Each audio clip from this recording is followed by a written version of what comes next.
আমার বন্ধু মুসলমানের মাঝেও আছে কিছু লোক দরবেশ, নাম শুনছেন? মুসলমানের মাঝেও একই চিন্তা লালন করছে, যাদেরকে আমরা বলছি উনি দরবেশ মানুষ। গায়ের জামা কাপড় ময়লা, 7 দিনে একবার গোসল করে না, গায়ের মাঝে উৎকট দুর্গন্ধ পর্যন্ত হয়ে যায়। আবার এমন ময়লা কাপড় পরিধানকারী, আবার এমনও আছে কাপড়টাই পরে না, পুরা ল্যাংটা থাকে।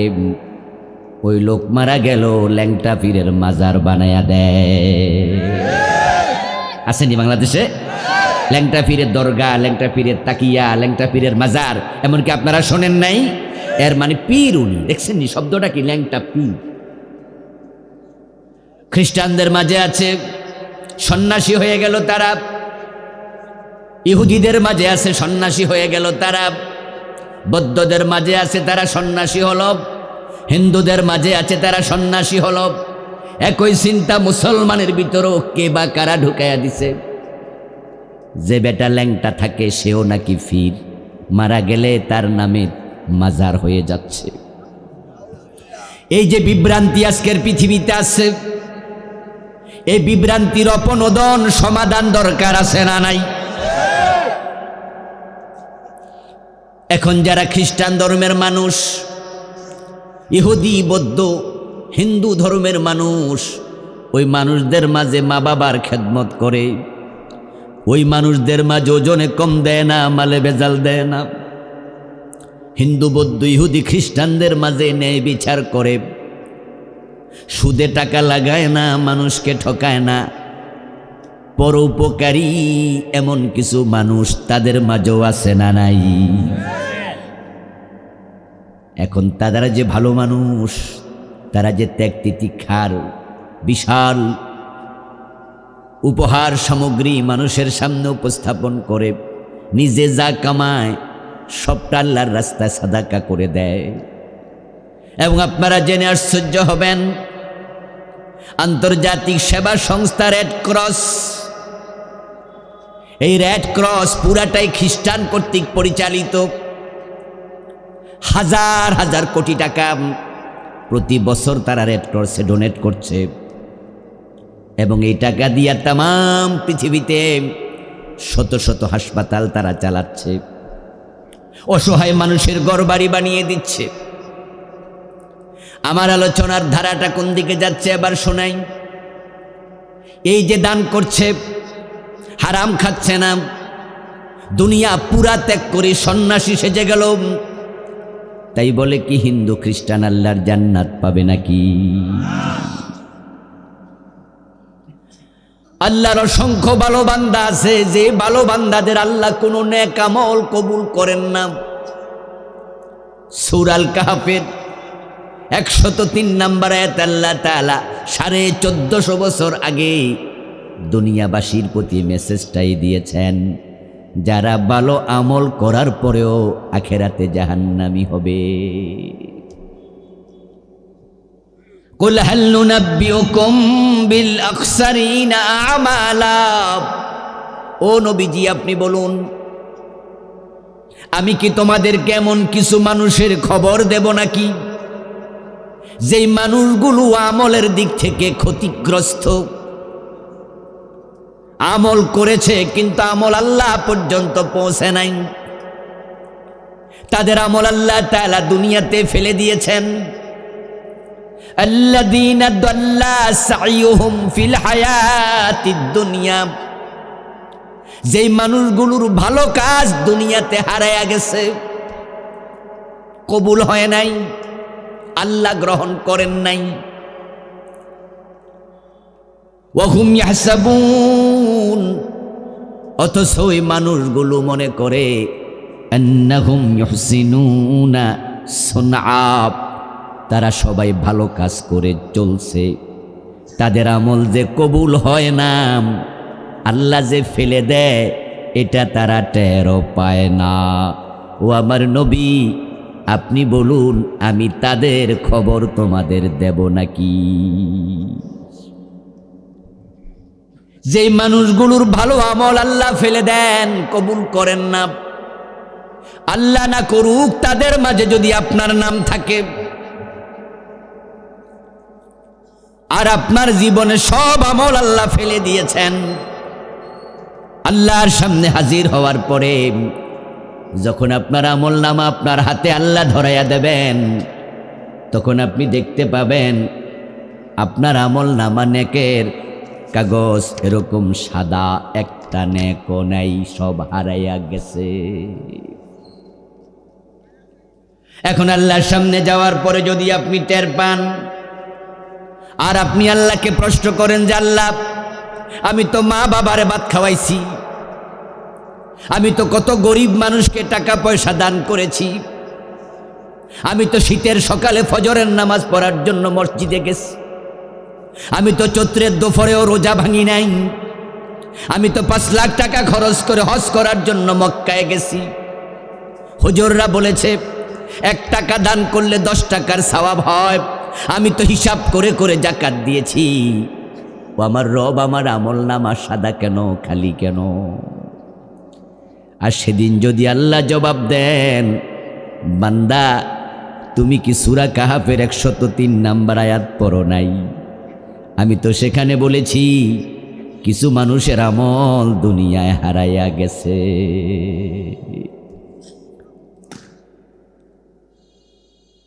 তুমি তো তাদের একজন, তোমার আমল তো দুনিয়াতে শেষ। আপনি সেদিন আর্গুমেন্ট করতে পারবেন, কথা বলতে পারবেন, কথা বলার সুযোগ আল্লাহ দেবেন। আল্লাহ সেদিন আপনাকে বলবেন তুমি তো শেষ করেছো তোমার নিজেকে। আপনি বলবেন আল্লাহ আমার অপরাধ কি আমি দেখতে চাই। এবার আপনার পাপের আমল নামা যেটা সেটা আল্লাহ খুলে দেবেন, দিয়ে বলবেন দেখ তোর আমল নামার মাঝে এই এই কাজ আছে, এই এই কাজ করলে আমি কারো আমল আর নেই না। আপনি বুঝে ফেলবেন তখন। কিন্তু সেদিন বুঝে লাভ হবে কি? নতুন করে আমলের কোনো সুযোগ কি আর আছে?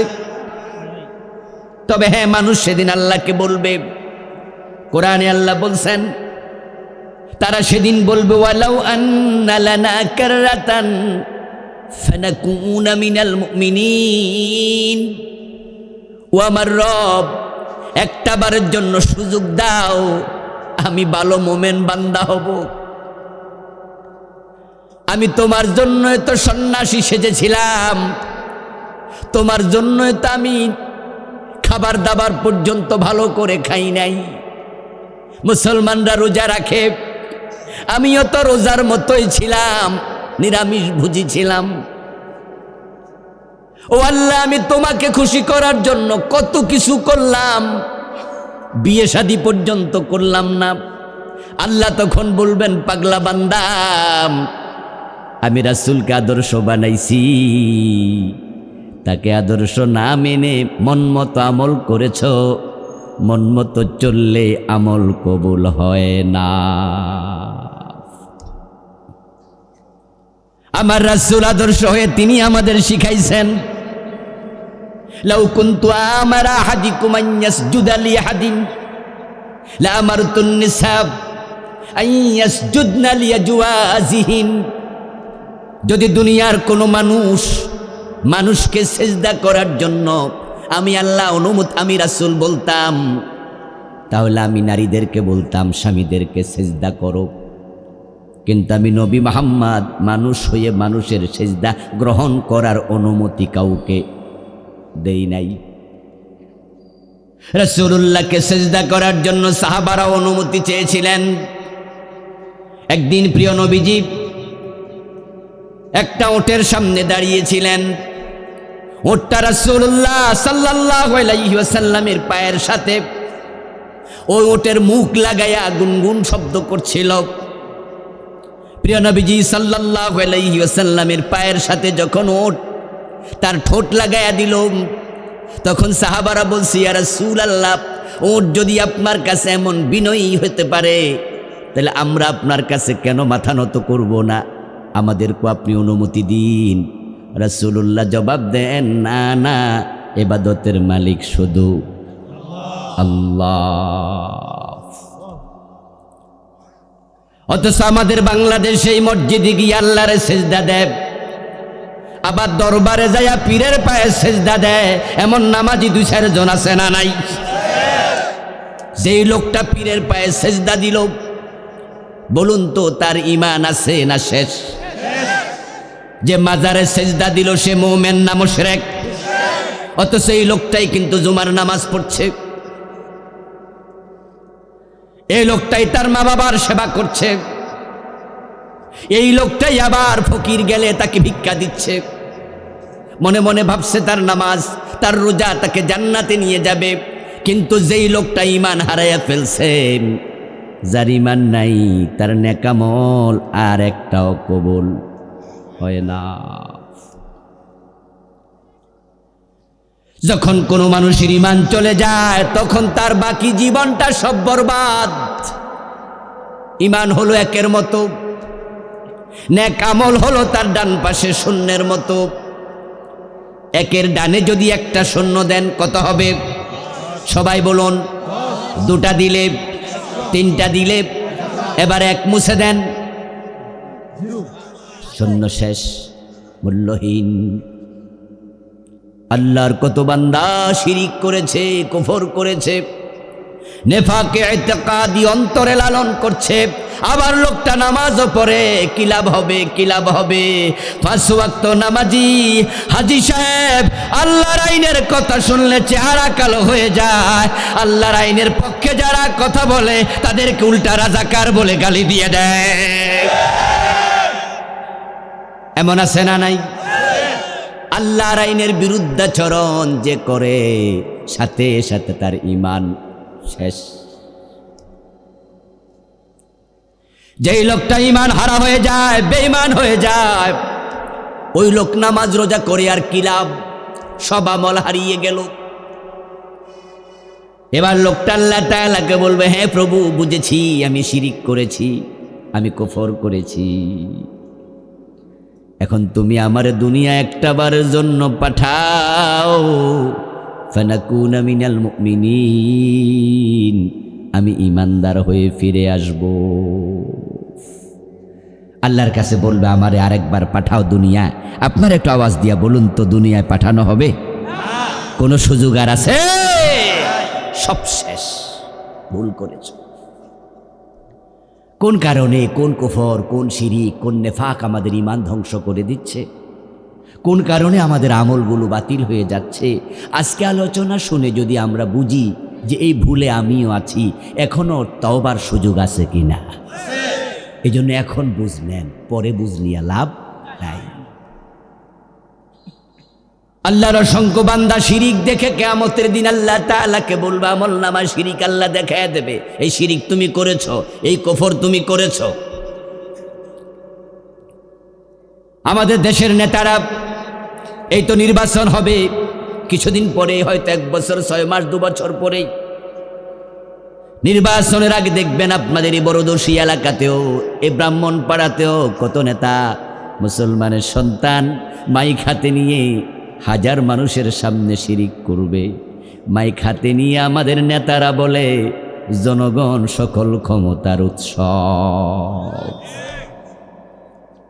এই কথা বলার মতো নেতা আমাদের এলাকায় আছে না নাই? আল্লাহর কসম, আল্লাহর কসম, এই চিন্তা যেই লালন করবে তার ঈমান শেষ, ও বেটার সব শেষ করে ফেলেছে। আমার দেশের সংবিধানের এটা অংশ।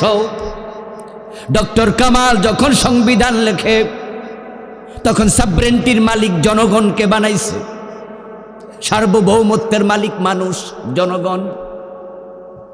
জনগণ ক্ষমতার মালিক, জনগণ ক্ষমতার উৎসব, এটা আমার সংবিধানে লেখা। অথচ আল্লাহর কোরআনে আল্লাহ তাআলা বারবার বলেছেন ক্ষমতার মালিককে, আন্নাল কুওয়াতা লিল্লাহি জামিয়া, নিশ্চয় সব ক্ষমতার উৎস হলেন আল্লাহ। তাবারাকাল্লাযী বিয়াদিহিল মুলক, বরকতময় সে আল্লাহ যার হাতে রাজত্ব। রাজত্ব কার? কুলিল্লাহুম্মা মালিকাল মুলক, আপনি বলুন ও আল্লাহ তুমি হচ্ছে রাজত্বের মালিক। রাজত্বের মালিক কে? বলতেছেন কে? আর সংবিধান বলছে কি? আমার নেতা বলতেছি কি? জনগণ নাকি মালিক? তুতিল মুলকা মান তাশা ওয়া তানজিউল মুলকা মিম্মান তাশা, তুমি যাকে চাও ক্ষমতা দাও, যাকে চাও আবার ক্ষমতা কেড়ে নিয়ে কাঙ্গাল বানায়া দাও। তুমি চাইলে ডক্টর ইউনূসের মতো মামলার আসামিকে প্রধান চেয়ারে বসায়া দাও, আর 2041 যারা ঘোষণা করছে ওদেরকে দিল্লি দাদার বাড়িতে পাঠায়া দাও।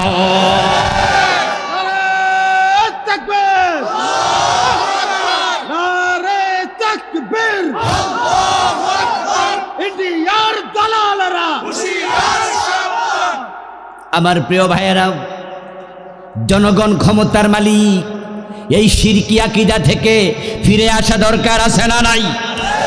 এই জন্য আমরা সংবিধান পরিবর্তনের কথা বলছি। আলহামদুলিল্লাহ,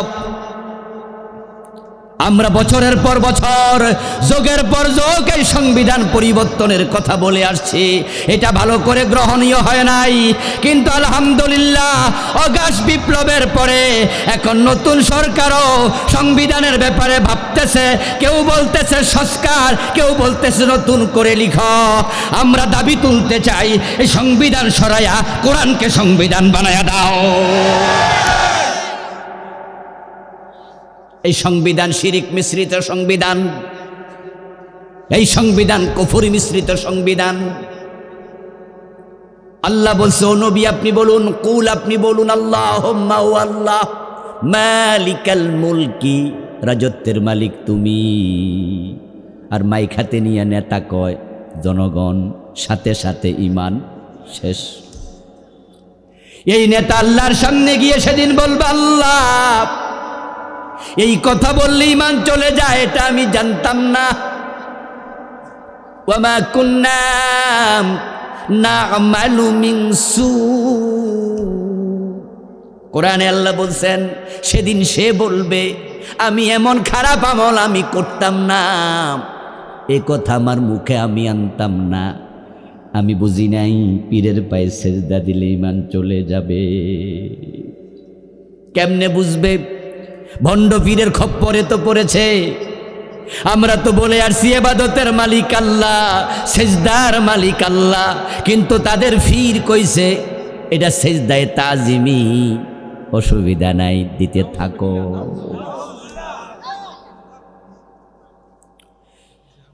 ওরা আমাদের কথাকে বলে শরীয়তের মৌলবী বোঝে না। শরীয়তে মানুষের সেজদা দেয়া যায় না, মারেফতে নাকি দেয়া যায়।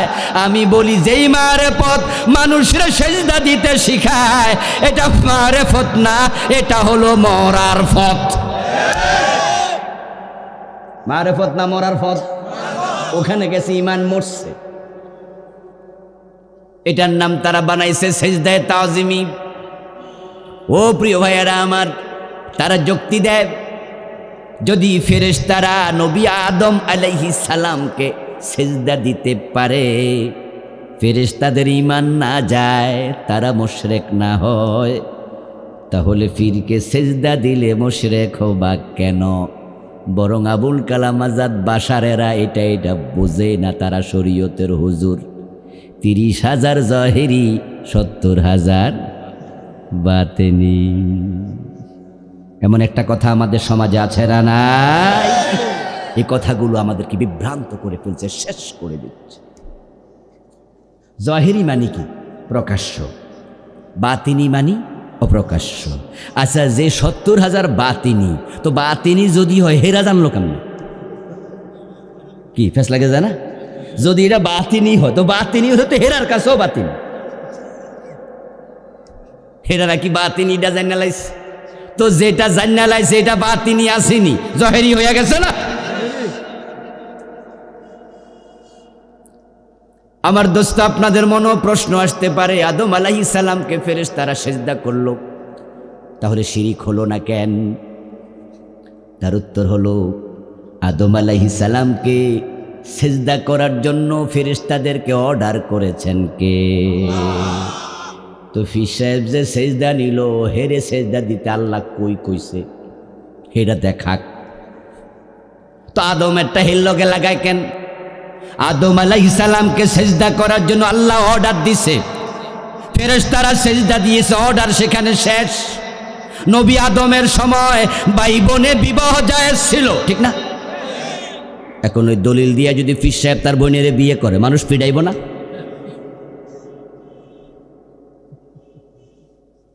আদম আলাইহিস সালামের শরীয়তে ভাই বোনে বিবাহ জায়েজ, ওটা ওখানে শেষ। তখন মানুষ ছিল না, আল্লাহ চেয়েছেন তাই হয়েছে। ফেরেশতারা আদমের ব্যাপারে তাদের বদ ধারণা ছিল। আল্লাহ যখন বলছেন ইন্নী জাইলুন ফিল আরদি খলিফা, আমি জমিনে খলিফা বানাতে চাই, তখন আদম বানাইতে ফেরেশতারা মানা করছে এবং তারা মন্তব্য করেছে এমন মাখলুক কেন বানাবেন যারা জমিনে মারামারি হানাহানি করবে। আমার আল্লাহ চাইলেন যে না, আমার আদমের শ্রেষ্ঠত্ব প্রমাণ করে ছাড়ব, তাই আদমকে এলেম শিখালেন, ফেরেশতাদেরকে আদমের কাছে এলমি দৃষ্টিকোণ থেকে পরাজিত করলেন, আদমের প্রতি ফেরেশতাদের অন্তরে ভালোবাসা শ্রদ্ধা তৈরি করলেন। তারপরে মানুষের সম্মান, আদমের সম্মান বাড়ানোর জন্য আমার আল্লাহ সেজদার অর্ডার দিলেন। প্রেক্ষাপট সেখানে শেষ। ওইটাকে টাইনা তোমার সাথে লাগাও কেন? যদি ফিরে সেজদা দেয়া মুরিদের জন্য জায়েজ হতো ওই ফতুয়া দিয়ে, ওই আয়াতের দলিল দিয়া পীরের সেজদা দেয়া যদি জায়েজ হতো, এই আয়াত আবু বকর সিদ্দিক ওমর কি জানে নাই? কথা কয় না কেন ভাই? তো রাসূলকে তারা সেজদা দিছে কয়দিন? এই ভণ্ড ফির তোমাকে প্রশ্ন করতে চাই, আদমকে সেজদা দিয়েছে ফেরেশতারা, এই দলিল দিয়া যদি তুমি মুরিদের সেজদা নেও, আবু বকর ওমর তো আয়াত তোমার 1400 বছর আগে পড়ছে, এই দলিল দিয়ে তারা রাসূলকে সেজদা কেন করলো না? আপনাদের কাছে আবার জিজ্ঞাসা করবো, আপনারা একটু বলুন তো, পীর হিসাবে বর্তমান ভণ্ড পীর হেতে বড় না রাসূল বড়? মুরিদ হিসাবে আবু বকর ওমর বড় না তারা বড়? তো এত বড় মুরিদ, এত বড় পীর, এই দলিল দিয়া তারা তো পীরের সেজদা করে নাই। রাসূলুল্লাহর মতো বড় পীর নাই, আবু বকর ওমরের মতো বড় মুরিদ নাই। এখন হাসরের ময়দানে তারা বলবে আল্লাহ, ওই ভণ্ড পীরের ভুল ব্যাখ্যার কারণে আমি ঈমান হারাইছি। যদি আমি জানতাম পীরকে সেজদা দিলে ঈমান যায়, আমার সব আমল বরবাদ, তাহলে সেজদা দিতাম না। জনগণ সকল ক্ষমতার উৎস, এই স্লোগান দিলে ঈমান চলে যায়, এই স্লোগান আমি দিতাম না। আমি জানতাম না, আমার ছেড়ে দাও। আল্লাহ বলবে না না, সুযোগ নাই, কারণ জানা নফল না ফরজ। তো জানলি না কেন? কোরআনে যত অর্ডার আল্লাহ তাআলা দিলেন, 1 নম্বর অর্ডার কি ছিল? প্রথম আয়াত কি ছিল? ইকরা। ইকরা মানে কি? ইকরা মানে কি? তাহলে পড়ার সাথে জানার সম্পর্ক আছে না নাই? তুই এই কোরআন কেন পড়লি না? হাদিস কেন পড়লি না? তুই কেন জানলি না? তলাবুল ইলমি ফরিদা আলা কুল্লি মুসলিম, জানা তো ম্যান্ডেটরি ছিল, আবশ্যক ছিল। ফেরেশতাদেরকে আল্লাহ বলবেন খুযুহু ফাগুল্লুহু সুম্মাল জাহিমা সাল্লু। ও ফেরেশতারা তারে ধর, হাতের মাঝে হাত কড়া পড়ায়া, পায়ের মাঝে ডান্ডা বেড়ি পড়ায়া, মাজার মাঝে গলার মাঝে জাহান্নামের 70 গজ লম্বা শিকল লাগায়া তাকে জাহান্নামে ফেলে দে। সেদিন বুঝে লাভ নাই, কিন্তু আজকে বুঝলে অনেক লাভ। 100 জন খুন করার পরে তাওবা করে জান্নাত পাইছে, এমন হাদিস আছে না নাই? তা আপনি যদি বুঝেন যে আপনার ভুল আছে, তাওবার সুযোগ এখনো আছে। যেই কারণে মানুষের আমল কবুল হবে না, সে কারণ হলো দুটি। ওই দুইটি কারণ, একটা হলো হারাম খাইলে, আর একটা হলো বেদাতের সাথে জড়িত হলে। যেই কারণে ঈমান চলে যায় সে কারণ হলো তিনটি। একটা হলো কুফর, দ্বিতীয়টা শিরিক, 3 নাম্বার নেফাক। এই 5 কারণে মানুষ ব্যর্থ হবে, জাহান্নামী হবে। এবার বলুন তো, হারাম খায় এমন লোক আজকের মাহফিলেও আছে না নাই? হারাম খাইলে আমল কবুল হওয়া বন্ধ।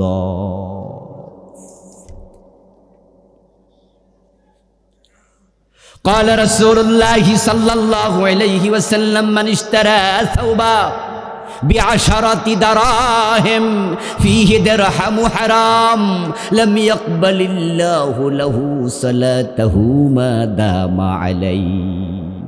প্রিয় নবীজি বলছেন, 10 দিরহাম দিয়ে কাপড় কিনেছো, 9 দিরহাম হালাল, 1 দিরহাম ছিল হারাম।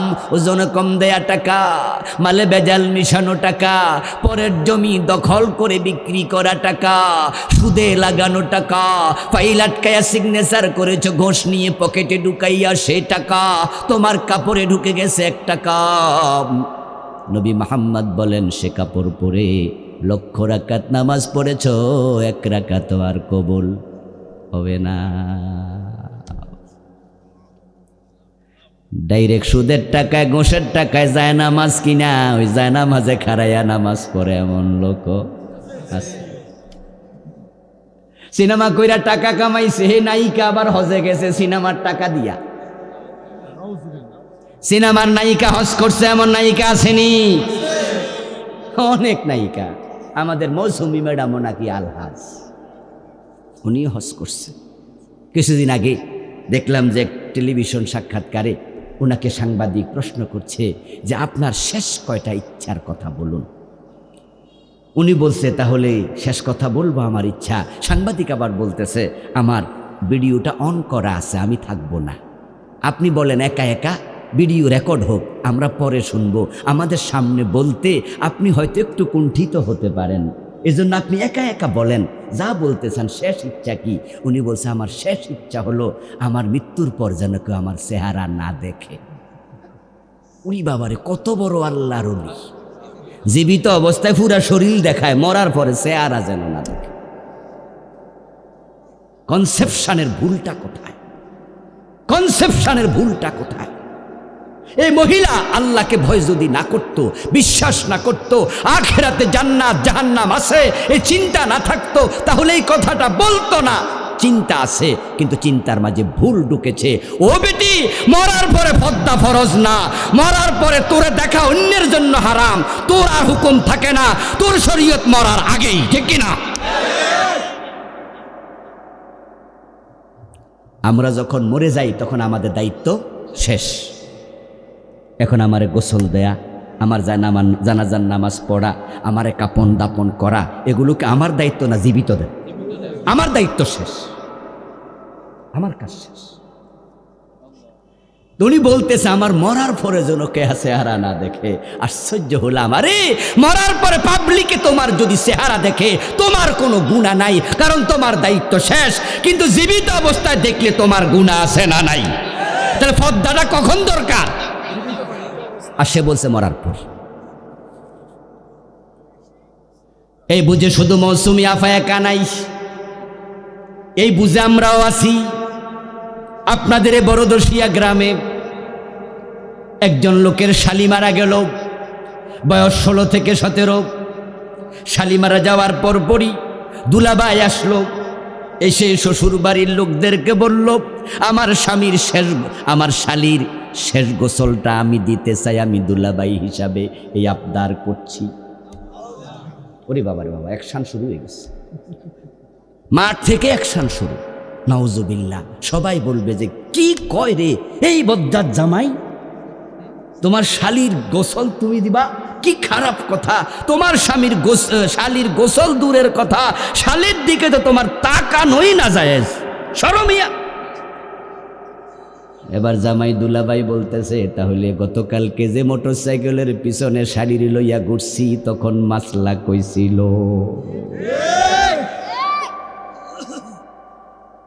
দুলাভাইয়ের মোটর সাইকেলে শালি উচ্চা এমনি দৌড়া থাকে, এমন ঘটনা বাংলাদেশে নাই।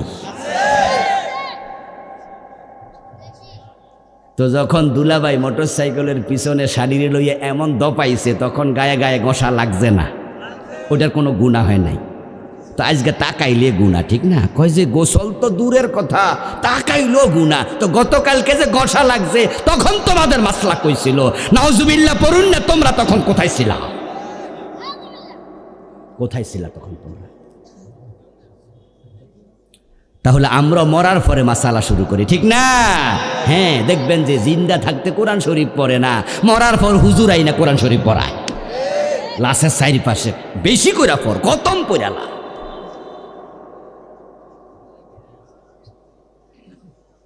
আমার প্রিয় ভাইয়েরা, আল্লাহর কাছে সেদিন বলবেন কোনো লাভ নাই। হারাম খাইতে খাইতে মরলেন, আপনার আমল কবুল হওয়া বন্ধ। হারামের হারাম ঢুকেছে কাপড়ে, নামাজ হবে না।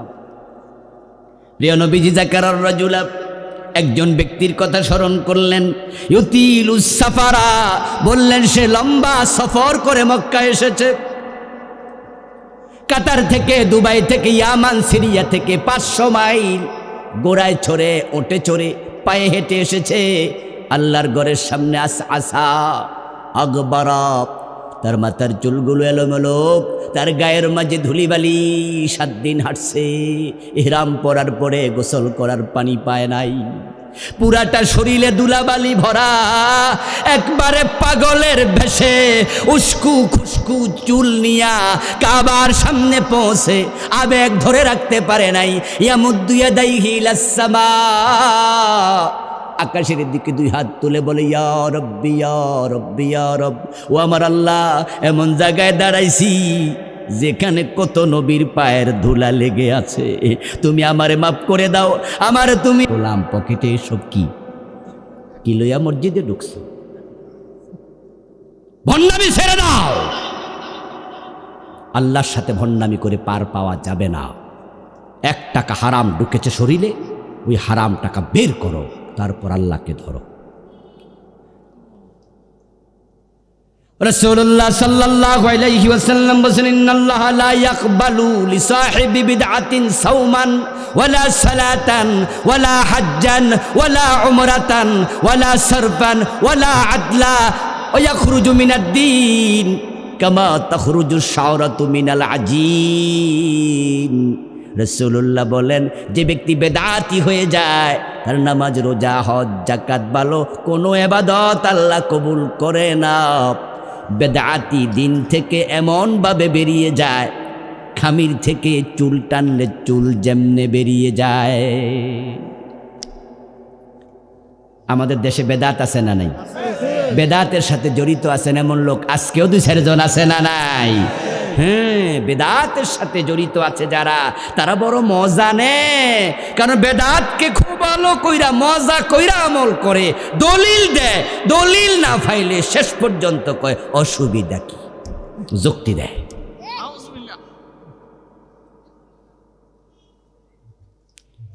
বেদাতি দিন থেকে বেরিয়ে যায় তেমন ভাবে যেমন খামির থেকে চুল বেরিয়ে যায়। কি চমৎকার উদাহরণ, কি চমৎকার উদাহরণ! মহিলারা রুটি বানানোর জন্য খামির বানাইল আটা দিয়া, ওই খামিরের মাঝে তাকাইয়া দেখে একটা লম্বা চুল দেখা যায়। তখন চুল সহ রুটি বানায় নাকি? আস্তে করে টান দেয়। আপনারা বলুন তো, যখন টান দিল তখন কি চুলের সাথে কোনো আটা বের হয়েছে? আচ্ছা, চুলটা বের করার পরে কি কোনো সুরঙ্গ হয়েছে? কোন জায়গা দিয়ে চুলটা বাইর হয়েছে ভালো করে না তাকাইলে কি দেখা যায়? আরে ভালো করে চাইলেও মাঝে মাঝে বোঝা যায় না, বাইর হওয়ার পরে বোঝা যাচ্ছে না। কইছিল বেদাত ইসলাম থেকে এমন ভাবে বেরিয়ে যায়, সে বোঝেও না সে যে ইসলামে আর নাই। কি উদাহরণ! قال رسول الله صلى الله عليه وسلم حلت شفاعتي لأمتي إلا صاحب بدعة। নবীজি বলছেন, আমার উম্মত কিয়ামতের দিন তারা আমার শাফাত পাবে, আমি সুপারিশ করব, আল্লাহ তাদেরকে ছেড়ে দেবেন। কিন্তু যারা বেদাতি তাদের জন্য সুপারিশের অনুমতি আল্লাহ দেবেন না।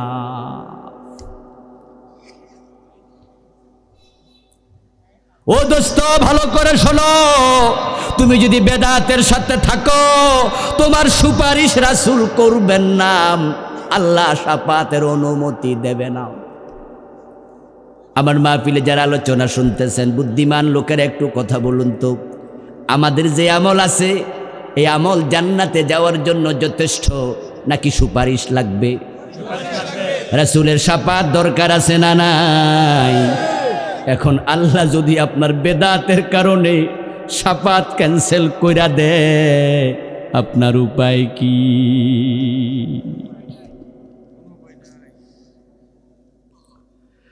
ও ভাই আমার, হাউজে কাউসারের পানির কথা শুনে আমরা সবাই লোভাতুর। হাউজে কাউসারের পানি পান করার জন্য আমাদের আগ্রহের কোনো শেষ নাই। আমরা সবাই তো হাউজে কাউসারের পানি পান করতে চাই, ঠিক না? কি আগ্রহ আমাদের! কিন্তু রাসূলুল্লাহ বলেন, বেদাতীদেরকে আমি হাউজে কাউসারের পানি খাওয়াইতে পারবো না, আল্লাহ সেটা দেবেন না। আপনি সুন্নি নাম দিয়ে বেদাত করতেছেন, আর আমরা কইলে আমাদেরকে ওয়াহাবি বলে গালি দেয়, ঠিক না? গালি দিও না ভাই, গালি দিও না। আমরা তোমাদেরকে ভালোবাসি, কারণ তুমিও আমার ভাই। আমরা চাই তুমিও রাসূলের শাফাত পাইয়া জান্নাতি হও। আমরা চাই হাসরের ময়দানে তুমি এবং আমি, আমরা সবাই রাসূলের হাউজের পানি পান করব, ঠিক না? এজন্য তোমাকে বলছি, বেদাতি হলে রাসূল বলে আমার হাউজের পানি নাই, তো তোমার কি উপায়? আত্মসমালোচনা করো। সহিহ বুখারীতে এসেছে, রাসূলুল্লাহ সাল্লাল্লাহু আলাইহি ওয়াসাল্লাম বলতেছেন, আচ্ছা বুখারীর হাদিসের ব্যাপারে সুন্নি ওয়াহাবি বেদাতি সবাই তো মানে না হাদিস। বুখারীর হাদিস শুনলে আমরা বলি ও আচ্ছা বুখারীতে আছে, হ্যাঁ আচ্ছা ঠিক আছে। আহলে হাদিস বলেন, হানাফি বলেন, ওয়াহাবি বলেন, সুন্নি বলেন, মাযহাবি বলেন, লা মাযহাবি বলেন, কেয়ামি বলেন, লা কেয়ামি বলেন, আলিয়া বলেন, কওমি বলেন, সবার কাছে বুখারী শরীফের গ্রহণযোগ্যতা সমান। যারা আলিয়া মাদ্রাসার হুজুর তারাও বুখারীর হাদিস দিয়া দলিল দেয়, দেয়নি? যারা কওমি মাদ্রাসার তারা দেয় না? যারা আমাদের দেশে গরম সুন্নি তারা দেয় না? আমরা যারা হালকা নরম সুন্নি আমরা তো দেই নাকি? মানে গরম সুন্নি নরম সুন্নি সবাই বুখারীর কাছে গেলে সবাই কয় ও আচ্ছা বুখারী, আচ্ছা বুখারীতে আছেন। আমি সহিহ বুখারীর হাদিস শোনাচ্ছি, ক্বালা রাসূলুল্লাহ সাল্লাল্লাহু আলাইহি ওয়াসাল্লাম, আনা ফারতুকুম ইয়াউমাল কিয়ামাতি আলাল হাউজ। নবীজি বলছেন, আমি কিয়ামতের দিন তোমাদের সবার আগে হাউজে কাউসারের সামনে হাজির থাকব। সুবহানাল্লাহ পড়েন। কয়েকটা জায়গায় রাসূল সবার আগে চলে যাবেন, তার মাঝে একটা হলো মিজান, একটা হলো ফুলসেরাত, আর একটা হলো হাউজে কাউসার। আল্লাহর হাবিব বলেন, আমি তোমাদের সবার আগে হাউজে কাউসারের সামনে চলে যাব, ওখানে গিয়ে আমার উম্মতকে হাউজের পানি পান করাতে থাকব। আমার উম্মতেরা যে একবার সেখান থেকে এক গ্লাস পানি পান করবে, লা ইয়াজমাউ আবাদা, কোনদিন আর পিপাসা লাগবে না। মা হুয়া শাদ্দু বিয়াদাম মিনাল লাবান ওয়া আহলা মিনাল আসাল। প্রিয় নবীজি বলছেন, ওই হাউজের পানি হবে দুধের চেয়ে সাদা, মধুর সে মিষ্টি, আতিয়াবু মিনাল মিস্ক, মিস্কের সে অধিক সুগন্ধিযুক্ত। এমন পানি পৃথিবীতে নাই। আমরা তো নিয়মিত পানি পান করি, পানির আলাদা একটা স্বাদ আছে, পানির মাঝে মধুর মতো মিষ্টতা নাই। পানির কালার একটা নিজস্ব কালার আছে, পানির কালার দুধের মতো নয়। পানির মাঝে কোনো নরমাল গন্ধ থাকে না, কিন্তু রাসূল বলে আমার হাউজের পানি এত ব্যতিক্রম, এটা দুধের চেয়ে সাদা, মধুর চেয়ে মিষ্টি, এটা মিশকে আম্বরের চেয়ে অধিক সুগন্ধযুক্ত হবে। আমার উম্মতেরা লাইন ধরে দাঁড়াবে, আল্লাহর ফেরেশতারা তাদেরকে হাউজের পানি বন্টন করতে থাকবে, তবে সেখানে কোনো যানজট লাগবে না, মানব জট লাগবে না। কি জানু কানুজুমিস সামাম, কারণ আমার হাউজের পেয়ালা হবে তত, আকাশে তারকা আছে যত। আমার উম্মত পানি পান করতে থাকবে, ইতোমধ্যে আমার কাছে একদল লোক আসবে, ইয়ারিফুনানি ওয়া আনা আরিফুহুম। তারা এসে আমাকে বলবে, রাসূল আমরা আপনার উম্মত, আমিও তাদেরকে উম্মত মনে করব, তাই আমি তাদেরকেও পানি দেওয়ার জন্য আগাবো।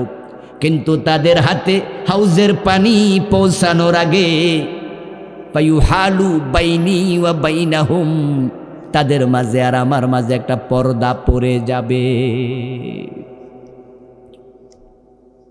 ফাকুলু ইন্নাহুম মিন্নি, আমি তখন আওয়াজ দিয়ে বলবো, কি হলো, তারা তো আমার উম্মত, কেন পর্দা পড়ে গেল, কেন পানি দিতে পারলাম না?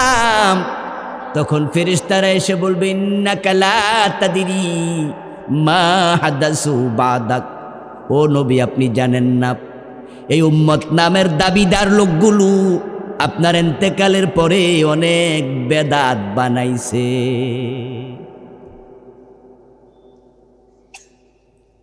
আল্লাহর নবী নামাজ শিখাইছে, আল্লাহু আকবার বলে নামাজ শুরু হবে, মনে মনে নিয়ত করবে। আর এই লোকগুলো আপনার ইসলামের মাঝে আঙ্গুল ঢুকাইয়া দিছে। তারা নাওয়াইতুয়ান উসাল্লি আলিল্লাহি তাআলা আরবা রাকাত, তারা এই জাতীয় নিয়ত আরবিতে তারা বানাইছে। নবী মুহাম্মদ আপনি আজান শিখাইছেন হযরত বেলালকে, হযরত আবু মাহজুরা রাদিয়াল্লাহু তাআলা আনহুমা, এই দুইজন বড় বড় সাহাবীকে আপনি আজান শিখাইছেন। আপনার আজান শুরু হয়েছে আল্লাহু আকবার দিয়া, আর এই লোকগুলো আজানের আগে দুরূদ শরীফ ঢুকাইয়া দিছে। ও রাসূল আপনি ঈদ করেছেন দুইটি, ঈদুল ফিতর, ঈদুল আজহা, আর তারা নিজেরা ঈদে মিলাদুন নবী বানায়া স্লোগান দিছে, সকল ঈদের সেরা ঈদ ঈদে মিলাদুন নবী। ও নবী আপনার ইসলামটাকে তারা ওলট ফালট করে দিছে। আপনি রেখে এসেছেন ইসলাম, আপনার ইসলামে ছিল চোর ধরে হাত কাটো, আর তারা 54 বছর দেশ চালাইছে মুসলমান, একটাও চোরের হাত কাটে নাই। আপনার ইসলামের মাঝে ছিল জেনা করলে 100 বেত লাগাও, বিবাহিত হলে পাথর মারো। তারা 54 বছর দেশ চালাইছে বাংলাদেশ, একটা জেনাকারীর বিচার কোরআনের আইনে করে নাই। আপনার ইসলামে ছিল মদ পান করলে 80 বেত লাগাতে হবে। তাদের দেশে হেরোইন, ফেন্সিডিল, ইয়াবা, প্যাথেডিন, আরও কত মাদক খাইছে মানুষ। আপনার হাদিসের আলোকে তারা এই বিচার একদিনও করে নাই। আপনার ইসলামটাকে লোকগুলো বিকৃত করে ছেড়ে দিয়েছে। রাসূল বলেন আল্লাহ পর্দা ফেলে দেবে এমন মানুষকে হাউজের পানি পান করতে আল্লাহ দেবেন না। আমার সামনে আপনারা যারা আছেন, হাউজে কাউসারের পানি খাইতে হলে বেদাত করা যাবে, ইসলামের বিধানের বাহিরে যাওয়া যাবে। আমরা যখন বলি চোর ধরে হাত কাটতে হবে, তখন তো আপনাদের কাছে মনে হয় আমরা রাজনীতি করতেছি। যে হুজুরদেরকে দাওয়াত দিয়ে আনছিলাম তাফসির মাহফিলে, হুজুরদের সারাদিন শুধু রাজনীতি করে গেছে। রাজনীতি, কোরআন শরীফ ক্ষমতায় নিতে হবে, চোর ধরে হাত কাটতে হবে। এত চোর ধরে হাত কাটার শখ কেন হুজুরের? ও দোস্ত, সুর ধরে হাত কাটা এটা নফল না ফরজ? এটা শুধু রাজনীতি না, ইবাদত। তো রাসূলের ইসলাম তুমি উল্টা চলবা কিভাবে? তোমাকে তো রাসূল হাউজের পানি দেবে না, সেদিন কেমনে জান্নাত পাবে? এই জন্য আমাদের রাজনীতি নিছক রাজনীতি না। আমরা পেটের ধান্দায় রাজনীতির কথা বলি না, আমরা পকেট ভারী করতে রাজনীতির কথা বলি না। গত 5 বছরে যারা কোরআনের রাজনীতির, গত 5 মাসে যারা কোরআনের রাজনীতির কথা বলে, 1 টাকা চাঁদাবাজি করেছে প্রমাণ পাবেন না। গত 15 বছর চাঁদাবাজি ছিল কিনা? কথা বলবেন না। গত 15 বছর চাঁদাবাজি ছিল কিনা? এই 15 বছর যারা চাঁদাবাজি করেছে তারা কি এখন ক্ষমতায় আছে?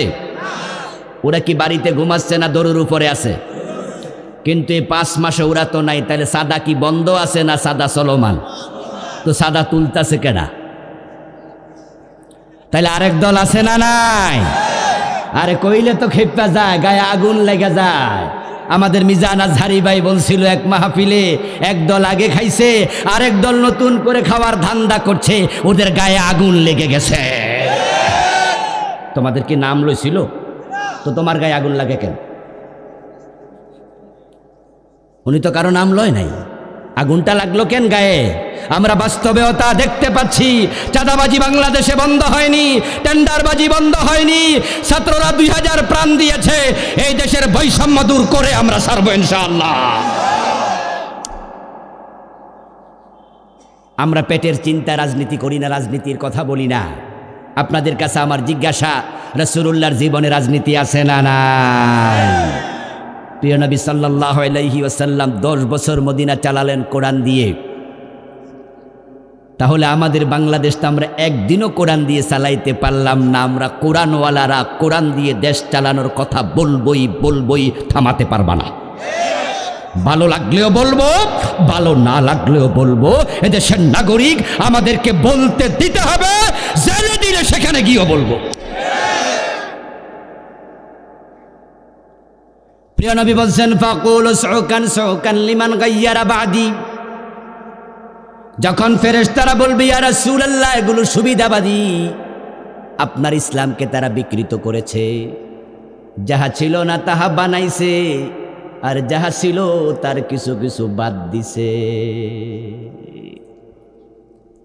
আমি যে 2-3টার কথা বললাম, এই মাত্র 2-3টার কথা বললাম যে এগুলা বেদাত, মাত্র 2-3টার কথা বললাম। তো আপনি জিকির করছেন, জিকিরের মাঝে রাসূলের সিস্টেম আপনি চেঞ্জ করছেন। বেদাত মানে কি? হিয়াল ইবাদাতুল মুহদাসা মা লাম তাকুন ফি জামানিন নবী ওয়া আসহাবি। বেদাত হচ্ছে এমন ইবাদত বানানো যেটা রাসূল এবং সাহাবাদের জামানায় ছিল না। রাসূল কি জিকির করেন নাই? কথা বলেন না ভাইয়েরা? জিকির শিখান নাই? জিকিরের শব্দগুলো কোরআনে হাদিসে নাই? আল্লাহ তাআলা শিখিয়েছেন রাসূলকে, উযকুরুল্লাহ কামা আল্লামাকুম। ও দুনিয়ার মানুষ, তোমরা জিকির করো আল্লাহর সেভাবে যেভাবে তিনি তোমাদের শিখিয়েছেন। আল্লাহ রাসূলকে শিখালেন, রাসূল আমাদের শিখালেন। জিকিরের শব্দ লা ইলাহা ইল্লাল্লাহ, সুবহানাল্লাহ, আলহামদুলিল্লাহ, আল্লাহু আকবার, সুবহানাল্লাহি ওয়া বিহামদিহি সুবহানাল্লাহিল আযীম ওয়া বিহামদিহি আস্তাগফিরুল্লাহ, সুবহানাল্লাহি ওয়ালহামদুলিল্লাহি ওয়া লা ইলাহা ইল্লাল্লাহু ওয়াল্লাহু আকবার, আশহাদু আল লা ইলাহা ইল্লাল্লাহু ওয়াহদাহু লা শারীকা লাহু। আর কত আফদালুজ যিকরি লা ইলাহা ইল্লাল্লাহ। রাসূল শিখিয়েছেন শব্দ, কিন্তু রাসূল জীবনে কি ইল্লাল্লাহ একদিনও জিকির করেছেন? করেন নাই। তা আপনি পাইলেন কই? এটা আপনার বানানো, এটাই বেদাত। এটা আপনার পীরের বানানো, এটা বেদাত। রাসূলুল্লাহ সাহাবীরা জিকির করতে করতে বাসার আগে কয়দিন উঠছে? আপনি লাপালাপি করেন কেন? রাসূলুল্লাহ জিকিরের সময় কি ঢোল বাজাইছে? কথা বলেন না কেন? তবলা বাজাইছে? চুল ছাইরা দিয়ে নাচছে? হম হম হম হম করছে? ইলখা ইলখা ইলখা কি জিকির এটা? এমন কিছু জিকির আছে যেগুলা দেখলে যারা কাফের, ইসলাম বিদ্বেষী নাস্তিক, তারা জিকির নিয়ে ট্রল করে। আমার মনে ইসলামকে আপনি বিকৃত করেছেন, আপনি বেদাতি। বলতে পারেন রাসূলুল্লাহর জন্মদিবসে একটা ঈদ করলাম, অসুবিধা কি? আজানের আগে দুরূদ শরীফ পড়লাম, অসুবিধা কি? আমার দোস্ত, আমি বলছি অসুবিধা কিচ্ছু আমার নাই, কিন্তু আল্লাহর ইসলামের বড় ক্ষতি হয়ে যাবে তোমার বেদাত। কারণ যদি উনি বানায় 10টা, আমি বানাই 10টা বেদাত, সারে বানায় 10টা বেদাত, রফিক ভাই বানা 10টা বেদাত, এরকম যদি আমরা অসুবিধা কি এই যুক্তি দিয়া বেদাত বানাতে থাকি, 10-20 বছর পরে আসল ইসলাম খুঁজে পাওয়া যাবে না। আপনাদের ধান খেতে যখন আগাছা হয়, তখন আপনারা কোনোদিন কইছেননি আগাছা হইলে অসুবিধা কি? বরং আপনারা নিজের আগাছা তুলে ফেলেন, টান দিয়া তুলে ফেলেন, কামলা রাখেন, উঠার দেন, গসা মারেন, গোড়াশো তুল্যালান। কারণ আপনি জানেন আপনি একজন কৃষক, আগাছা যদি বেশি হয় মূল ফসল হবে না, ঠিক না? মূল ফসল ক্ষতিগ্রস্ত হবে। এজন্য একজন কৃষক আগাছাকে উপড়াইয়া ফেলে। বেদাত যদি সমাজে ছড়িয়ে যায় মূল ইসলাম ক্ষতিগ্রস্ত হবে। এই জন্য আমরা হকপন্থী আলেমেরা বেদাত সহ্য করি না, আমরা উপড়াইয়া তুলে ফেলি। বেদাত নিয়ে আমি বই লিখেছি, আরো কত বছর আগে লিখেছি। বাংলাদেশে চলমান 38টা বেদাতে বইতে আমি লিখেছি। আপনারা যে বেদাতগুলো করছেন এগুলো নিজে খুঁজবেন, খুঁজে তাওবা করবেন। আল্লাহ তাওবাকারীদেরকে ভালোবাসে, ঠিক কি না? কুফর, শিরক, নিফাক যদি কলবে থাকে ঈমান শেষ। বাংলাদেশে কুফর আছে না নাই? অভাব নাই। রাষ্ট্র কুফর প্রমোট করে। গত 15 বছরে আমাদেরকে আলেম ওলামাদের ওয়াজ মাহফিল যদি না থাকতো অধিকাংশ মানুষকে সরকার নাস্তিক বানায় ছেড়ে দিত, কাফের বানায় ছেড়ে দিত। অনেক ভাইরা চা দোকানে বসে বসে মাঝে মাঝে গল্প করে, কয় এই মাহফিল কইরা লাভ কি? করিস না তো, বন্ধ করে দে। এত বক্তা কিছু পয়সা পায় আর মাহফিল কমিটি কিছু খাইয়ালায়। পাবলিকের কোনো লাভ নাই। এমন কিছু পাতলা কথা বলার লোক আছে না নাই? এই কথাগুলো বলবেন না। হ্যাঁ, আপনাদের কথা শতভাগ অসত্য নয়, সত্যতা কিছু আছে। বক্তার লাভ হয়, কোনো মাহফিল কমিটি কিছু রাইকা দেয় খাইয়ালা, এমন ঘটনাও আছে। কিন্তু মাহফিলে লাভ নাই এটা আপনি বলবেন না। এই মাহফিল যদি না থাকতো জি বাংলা স্টার জলসার ধাক্কায় ঘরে ঘরে ফরকিয়া ঢুকে যেত। এই যুব সমাজের চরিত্র তলানিতে চলে যেত। আমাদের মিজানুর রহমান আজহারি ভাই গত 5 বছর বাংলাদেশে ছিল না, কিন্তু বলুন তো অনলাইনে উনার ওয়াজগুলো আছে না নাই? ওই মাহফিলের কারণে আজকে যুবকদের অন্তরে তার ভালোবাসা দেখেন না? যে মিজান আজহারির মাহফিলের প্রভাব আপনি দেখেন না? হাজার হাজার যুবকেরা পাগলের মতো ছুটে যায় ওই মাহফিলের প্রভাবের কারণে। আজকে আইয়ুব বাচ্চু মরে গেছে, জেমস বেঁচে আছে, আরো কত গায়ক আছে, নায়িকা আছে, এখন আর ভাত পায় না, সবার ভাত উঠে গেছে। এখন আর কনসার্টে লোক হয় না। আজ থেকে 20 বছর পিছনে যান। 20-30 বছর আগে আমরা যখন ছাত্র ছিলাম, 30-35 বছর আগে আমরা দেখতাম যে গ্রামে গ্রামে সরকারি হইতো, 2 ফাট হইতো, মহিলা আসতো, পুরুষ আসতো, মাইক হাতে নিয়া এই দল আরেক দল, 2 দল পালা গান, জারি গান, সারি গান এগুলো কইতো। এই মিয়া বলো তো দেখি আলিফ সোজা কেন? প্রশ্ন করতেছে মহিলা গায়ক। এখন পুরুষ গায়ক উত্তর দিচ্ছে এবার মাইক হাতে নিয়ে, আচ্ছা এই কারণে আলিফ সোজা, তুমি বলো তো বা বাঁকা কেন? আর শ্রোতারা তো বলতো, দেখছেনি কত বড় বড় আলেম আমাদের সামনে আইছে, আলিফ সোজা কেন বা বাঁকা কেন? কত গান হতো, জারি গান, সারি গান। আপনাদের কাছে জবাব চাইব, এখন কি সেগুলো আছে? আলহামদুলিল্লাহ, এই মাহফিলের ধাক্কাতে সেগুলো উপড়ে গেছে। মিজানুর রহমান আজহারি ভাইয়ের ওয়াজে মানুষের ঢল নাপছে। একটু কল্পনা করুন তো, আল্লামা সাইদি যদি বেঁচে থাকতেন আর আল্লামা সাইদির মাহফিল এখন হতো, তাহলে তো বাংলাদেশে কোনো মাঠ খুঁজে পাওয়া যেত না। 2023 সন জানুয়ারির প্রথম দিন গত সরকার বই মেলা করলো, বই উৎসব করলো, ছাত্রদের হাতে বই দিল। কলেজে, আপনার হাই স্কুলে 1 থেকে ক্লাস 10 পর্যন্ত বই বিতরণ হলো। আমরা বই পাওয়ার পর দেখি সিলেবাসে তারা কুফরি ঢুকাইয়া দিছে। ক্লাস 6-এর বইতে বিবর্তনবাদ ঢুকাইছে। তারা রাউন্ড করে ছবি দিছে, মানুষ মানুষ মানুষ মানুষ, একবার উপরে দিছে বান্দর। তারা সেখানে বুঝাইছে যে মানুষ একসময় কি ছিল, আপনারা কি শোনেন নাই? এই থিওরি দিয়েছে ডারউইন নামে একজন নাস্তিক। আল্লামা সাইদি রহমতুল্লাহ আলাই তিনি বলেছেন এ বিষয়ে কত কথা। কুমিল্লা টাউন হল ময়দানও তিনি বলেছিলেন যে এই থিওরি লেখার আগে ডারউইন যে কি পরিমাণ খাইছিল আল্লাহ জান। এবং তিনি মন্তব্য করছেন হয়তো যা খাইছিল এটার মেয়াদ ছিল না। মেয়াদ উত্তীর্ণটা খাইছে, না হয় মানুষ বান্দর ছিল, তার মাথায় ঢুকলো কেমনে? আচ্ছা, মানুষ যদি বান্দর থেকে আসে, পৃথিবীতে এখনো বান্দর আছে না নাই? তো হিয়ান্তে কিছু মানুষ হইতো না? কোন বান্দর মানুষ হইতে শুনছেন? বান্দরের সাথে মানুষের চরিত্রের কিছু মিল আছে, চেহারার কিছু মিল আছে। আচ্ছা, পাবদা মাছের সাথে কি বোয়াল মাছের মিল নেই? তাই বলে যদি কেউ বলে যে বোয়ালের পূর্বপুরুষ পাবদা মাছ, এটা কি হইল? আন্দাজা কথাবার্তা আর কি। কোথাকার কোন ডারউইন এটা বলেছে, বলুক, আমাদের কিচ্ছু আসে যায় না, আমরা এগুলো নিয়ে মাথা গামাইনি।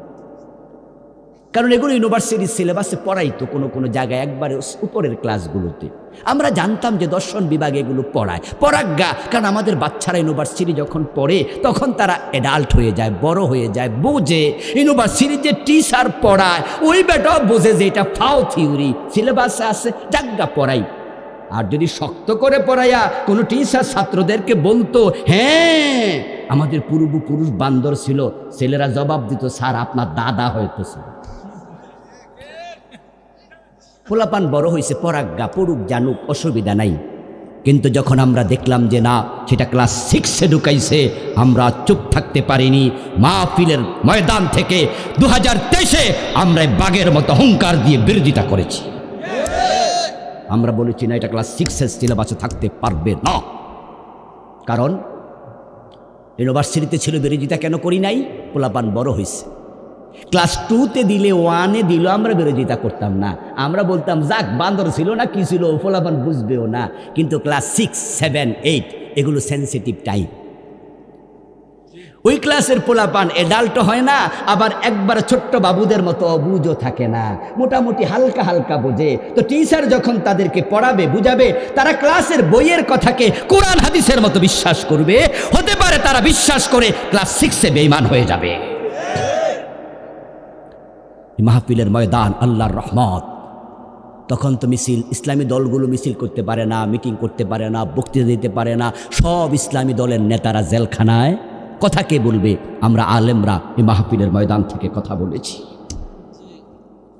আমাদের ধাক্কায় সরকারকে কমিটি করতে হয়েছে। সাবেক শিক্ষামন্ত্রী দীপুমণি কমিটি করার পরে কমিটির রিপোর্ট দেখে পরবর্তীতে সার্কুলার জারি করেছে যে না, এটা বাংলাদেশে পড়ানো যাবে না। ওই অংশ স্থগিত করা হয়েছে। রাষ্ট্রকে পরি সাপ্লাই দেয়। এবার 2024 আবার জানুয়ারির 1 তারিখে বই দিল। সে বইতে দেখি তারা ক্লাস 6-এ, ক্লাস 7-এ নতুন করে আর এক কুফর সাপ্লাই দিছে। ওটা হলো শরীফার গল্প, LGBTQ, নতুন করে সমকামিতার নতুন ভার্সন ঢুকিয়ে দিয়েছে। কোনো ছেলে তাকে মেয়ে মনে করবে, সে মেয়ে। কোনো মেয়ে তাকে ছেলে মনে করবে, সে নাকি ছেলে। এই মিয়া, ছেলে এবং মেয়ে কে বানিয়েছে? সবাই একটু বলুন না, কে বানিয়েছে আমার ভাইয়েরা? তো আল্লাহ আপনার ছেলে বানাইলে আপনি নিজেকে মেয়ে মনে করার অধিকার আপনারে দিল কে? বরং ইসলাম বলেছে কোনো ছেলে মেয়ের পোশাক পরবে না, কোনো মেয়ে ছেলের সুরত ধরবে না। বরং রাসূল বলছে, যে মেয়ে ছেলের বেশ ধরে, যেই ছেলে মেয়ের বেশ ধরে, তাদের উপর আল্লাহর লানত, আল্লাহর লানত। যেখানে একটা ছেলে মেয়ের মতো পোশাক পরা নিষেধ, সেখানে একটা ছেলে নিজেকে মেয়ে বলে কেমনে? যদি সমাজে কালচারটা চালু করা যায়, তাহলে আল্লাহর দেয়া সিস্টেমটা ভেঙ্গে চুরে তছনছ হয়ে যাবে। এটা সিলেবাসে ঢুকাইছে। আমাদের সিলেবাসের মাঝে শিরকি স্লোগান ঢুকাইছে। ধর্ম যার যার, উৎসব সবার। এই শিরকি স্লোগানটা সিলেবাসে আছে না নাই? প্রাইমারি সিলেবাসে খোঁজেন, এখনো পাবেন। আল্লাহর সিলেবাস, আল্লাহর কোরআনে হলো লাকুম দীনুকুম ওয়ালিয়া দীন। তোমার ধর্ম তোমার, আমার ধর্ম আমার। এটা হলো আল্লাহর শিখানো স্লোগান। ধর্ম যার, উৎসব শুধুই তার।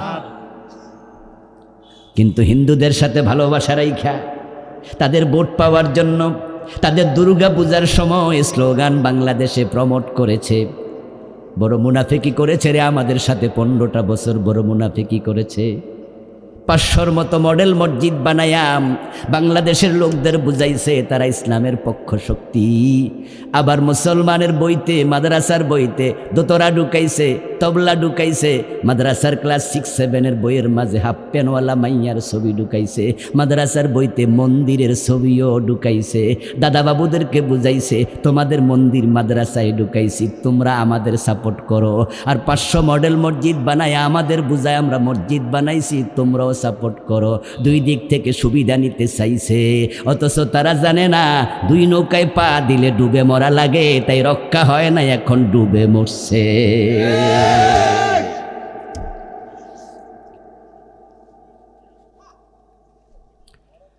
কত কুফরি আমাদের দেশে, তার হিসাব নাই।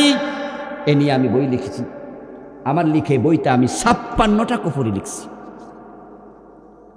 শিরিক লিখছি বাংলাদেশে চলমান 29টা। আমার লিখা 8টা বই আছে, বইগুলো পড়বেন, উপাদেয় প্রয়োজনীয়। আলহামদুলিল্লাহ, পরিবার নিয়ে লিখেছি, মিরাজ নিয়ে লিখেছি, সলাত নিয়ে লিখেছি। আমার ভাইরা নিফাক লিখেছি, নিফাক, অন্তরে নিফাক থাকলে ঈমান শেষ হয়ে যায়। কুফরিগুলো চিহ্নিত করেন, থাকলে তাওবা করেন।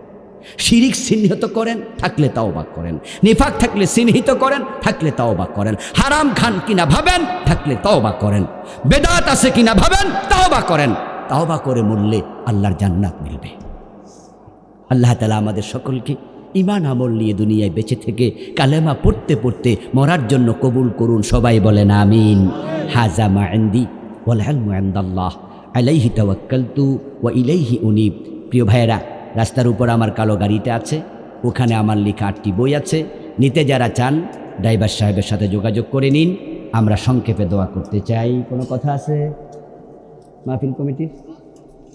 অনেকে আমাদের সদস্য দেশে বিদেশে থেকে দোয়া চেয়েছেন, অনেক শ্রম দিয়েছেন, অর্থ দিয়েছেন। দোয়া হবে, সবাই বসেন। আল্লাহুম্মা আমিন। আলহামদুলিল্লাহি রাব্বিল আলামিন والصلاة والسلام على نبينا محمد وآله وأصحابه أجمعين. ربنا ظلمنا أنفسنا وإن لم تغفر لنا وترحمنا لنكونن من الخاسرين. رب ارحمهما كما ربياني صغيرا. أي رب العالمين আজকের মাহফিল কবুল করে নাও, আমাদের জীবনের গুনাহগুলো মাফ করে দাও। ইয়া আল্লাহ, আমাদের সালাম প্রিয় নবীর কবর মোবারক মদিনা মুনাব্বারায় পৌঁছায়া দাও। ইয়া আল্লাহ, আমাদের সহসভাপতি, কোষাধ্যক্ষ, অন্য সদস্য, আমার যুবক হীরকখণ্ড সোনার টুকরা বাইগুলাকে হযরত ওমরের মতো ঈমানওয়ালা বানায়া দাও। ইয়া আল্লাহ, সংস্থার মাধ্যমে দেশ জাতির বড় বড় খেদমত করার তৌফিক দাও। ইয়া আল্লাহ, আমাদের যারা অসুস্থ আছে সুস্থ করে দাও। মা বোনদেরকে ফাতেমাতুজ জাহরার মতো ঈমান আমলওয়ালা বানায়া দাও। ইয়া আল্লাহ, কোরআন সুন্নাহর আলোকে আমাদের জীবন সাজানোর তৌফিক দাও।